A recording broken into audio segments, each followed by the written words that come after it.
All right, we've been talking about selectors and different CSS rules for the last little while.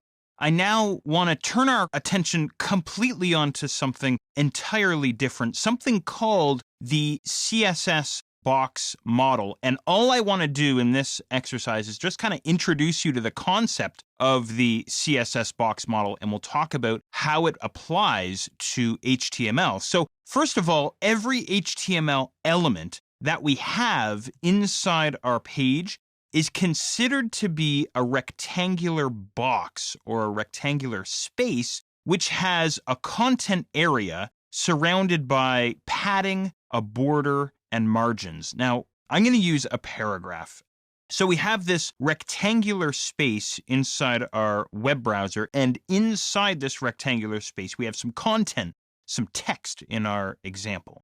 Surrounding this rectangular space, we have three properties, as I mentioned: padding, border, and margin. Now, I'm going to be repeating this a number of times to make sure that you really get it, but in a nutshell, here's the definition for padding, border, and margin. First of all, padding is the spacing on the inside of this rectangular space. And this will make more and more sense as we work along. But if you're taking notes, you might want to jot that down. Padding is the spacing on the inside of this rectangular box. The border is very simply an outline. Now, we don't have an outline on our paragraph, not yet anyway. We could go and apply one if we really wanted to.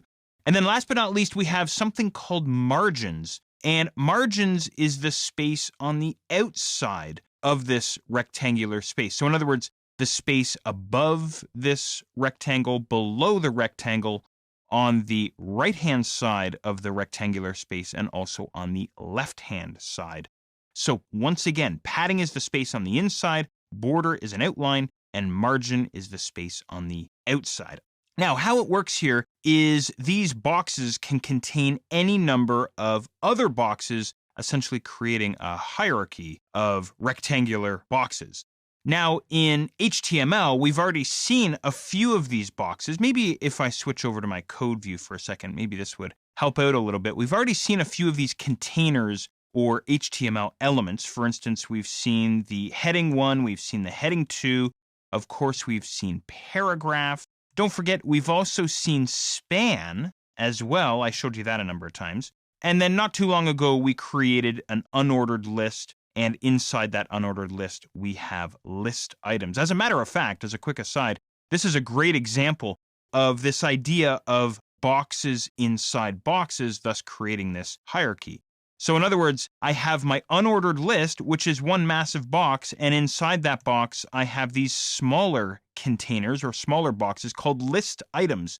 So I have one single massive box that contains 4 smaller boxes. Okay, that's how that works. And that's how we want to think about it when we're concerning ourselves with HTML and CSS, and of course the CSS box model as well. The last thing that I want to say here is that these rectangular spaces come in 2 primary flavors. We have block level containers, and we have what's referred to as inline containers. Let me give you a very quick example of this. So a block level HTML element would be something like a heading 1 or a heading 2 or a paragraph. Notice that these HTML elements appear on their own lines. So in other words, when I specify a heading 2, Toronto, it breaks down onto its own separate line. That's what we mean by a block level element. They always appear on their own separate lines. Same with my unordered list and all of the list items, for instance. Harbourfront does not appear beside St. Lawrence Market because it's a block level element. The LI element is a block level element, thus forcing the Harbourfront down to its own separate line. Okay, so there's a whole bunch of block level elements. Let me rhyme off a few here for you. There's something called a div. We're going to work with divs in a very short period of time. We have our heading levels, H1, H2, H3, H4, all the way through to H6. We have ordered lists or numbered lists. We have unordered lists or bulleted lists. We have list items. We have tables and table cells and all that great stuff, right? Now, alternatively, we have what's referred to as inline elements or inline level elements. Now, these are HTML elements that appear within a block level element. Would you like a quick example of an inline element? We've seen them already, spans. So for instance, this deleted text here, the haps in graphics, raster and vector, if I select that there, let me flip back over to my code and go and find that code. There he is, right there.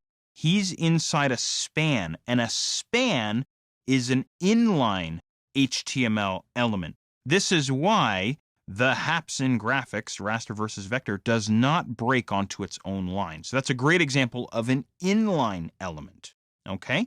Here's another example of an anchor, or what you and I would call a hyperlink, right? We set this in one of the previous exercises. So if I flip back over, there's my anchor code.